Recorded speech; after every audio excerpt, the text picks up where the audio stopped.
भारत हमेशा से ही ऋषि मुनियों की धरती रहा है। यहाँ पर पुरातन काल से लेकर अभी तक भारत ने कई सारे महात्माओं को देखा। महात्माओं ने ही आध्यात्म को स्थापित किया। संत और महात्मा हमारे जीवन को प्रकाशित करते हैं, सकारात्मक सोच के साथ हमें नई दिशा प्रदान करते हैं। आज हम एक ऐसे ही महान संत कैंची धाम वाले बाबा यानी नीम करौली बाबा के बारे में बात करने वाले हैं। तो आइए जानते हैं बाबा के जीवन से जुड़ी कुछ अनसुलझी बातें। नमस्कार, मैं हूं रीना और आप देख रहे हैं हमारा यह खास कार्यक्रम धर्म संस्कृति।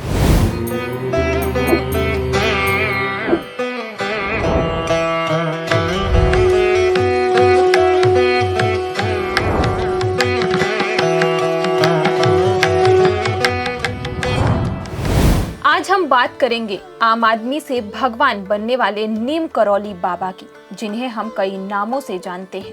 लक्ष्मणदास, तलैया बाबा, चमत्कारी बाबा, जिनकी गिनती ऐसे महान संतों में होती है जिनका पूरा जीवन चमत्कारों से भरा रहा।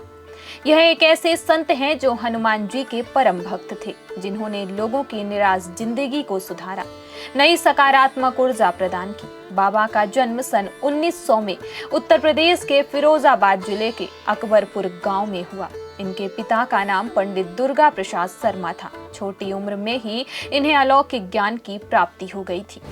गुरुर् ब्रह्मा गुरुर्विष्णु गुरुर्देवो महेश्वरा गुरु साक्षात परम ब्रह्मा तस्मै श्री गुरुवे नमः।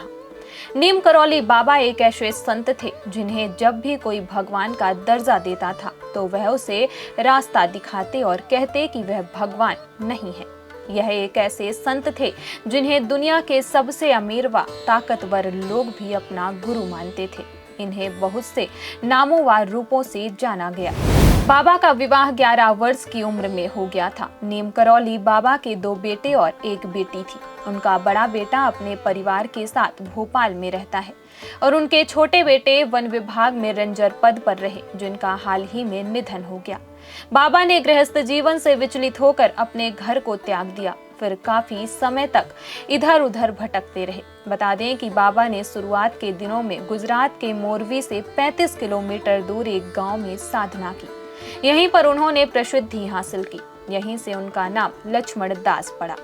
जिसके बाद वह राजकोट के पास बावनिया गांव आते हैं।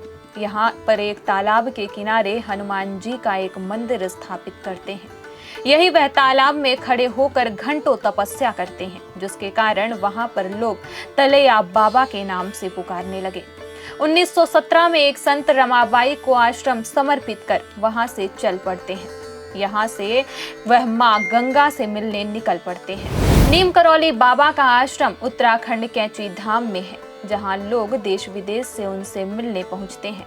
पहाड़ी इलाके में बने इस मंदिर में 5 देवी देवताओं के मंदिर हैं, जिसमें से एक हनुमान जी का मंदिर भी है।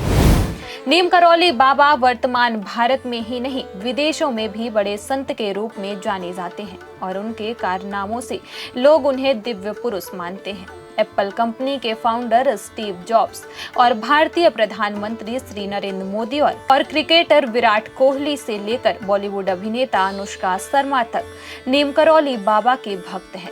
पांडे आनंद नगर में पहली दफे आई तो मुझे ये एहसास हुआ कि मेरे दर्द होता था सिर में बहुत। यहाँ मैं कल से आई हूँ, मेरे दर्द कुछ भी नहीं, नॉर्मल है। सुबह बैठे बैठे यहाँ पूजा कर रहे हैं और एकदम अंदर से ये लगा कुछ है यहाँ पे। तो ये मंदिर में कुछ तो चमत्कार है, मेरे दर्द नहीं हुआ कुछ। ठीक है, मतलब स्वस्थ हैं आप अभी? हाँ, स्वस्थ हैं, बिल्कुल स्वस्थ हैं। यहाँ कुछ तो चमत्कार है। नीम करौली बाबा की ट्रेन की भी कहानी है जो काफी लोकप्रिय है। अंग्रेजों के समय से एक बात है जब बाबा फर्स्ट क्लास कंपार्टमेंट ट्रेन में सफर कर रहे थे, लेकिन उनके पास टिकट नहीं था। जब टीसी आया तो उसने बाबा को अगले स्टेशन नीम करौली में उतार दिया। फिर क्या था, बाबा अपना चिमटा धरती में गड़ा कर बैठ गए। तो वहीं फिर रेल के ऑफिसर्स ने रेल को चलाने के लिए कहा और गार्ड ने हरी झंडी भी दिखा दी। वहीं बहुत प्रयास के बाद भी ट्रेन आगे ना बढ़ सकी। इसके बाद रेलवे के अधिकारियों को सूचना दी गई। अधिकारियों ने फिर बाबा को खूब मनाया तो वे मान भी गए और हंसते हंसते ट्रेन में बैठने लगे। फिर बाबा जैसे ही बोगी में चढ़े तो ट्रेन स्टार्ट हो गई। बाबा ने उन्हें आगे बढ़ने का आशीर्वाद दिया और फिर क्या था, ट्रेन चल पड़ी। बाबा की शर्त के अनुसार रेलवे के फर्रुखाबाद के नीम करौली गांव में एक रेलवे स्टेशन बनवाया गया। बाबा कुछ समय तक नीम करौली गांव में रहे। बाबा को लेकर एक बात और भी है। बता दें कि कैंची धाम में अक्सर भंडारा चलता है। एक बार भंडारे के लिए घी की कमी हो गई, तभी सभी बाबा के पास पहुंचे और उन्हें भंडारे में घी कम पड़ने की समस्या बताई। बाबा ने भोजन में घी के बजाय शिप्रा का जल डालने की बात कही और बाबा की कृपा से शिप्रा का पानी घी में बदल गया। तभी से बाबा और भी लोकप्रिय हो गए।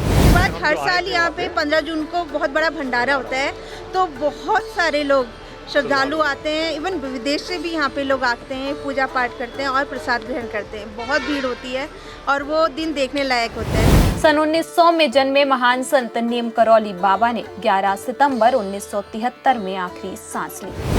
हम उम्मीद करते हैं आपको नीम करौली बाबा से जुड़ी सभी जानकारी मिल गई होगी। अभी के लिए बस इतना ही। आशा है आपको आज की ये हमारी जानकारी पसंद आई होगी। हम फिर मिलेंगे धर्म संस्कृति से जुड़े ऐसे ही एक और जानकारी के साथ। आप हमें कमेंट सेक्शन के जरिए अपने विचार बता सकते हैं। देश दुनिया और अपने आसपास की ताज़ा तरीन वीडियो को देखने के लिए प्रदेश तक को लाइक करें, फॉलो करें और यूट्यूब पर सब्सक्राइब कर बेल आइकन दबाना ना भूलें। साथ ही ऐसी ताज़ा अपडेट जानने के लिए pradesh tak.com पर विजिट कर सकते हैं।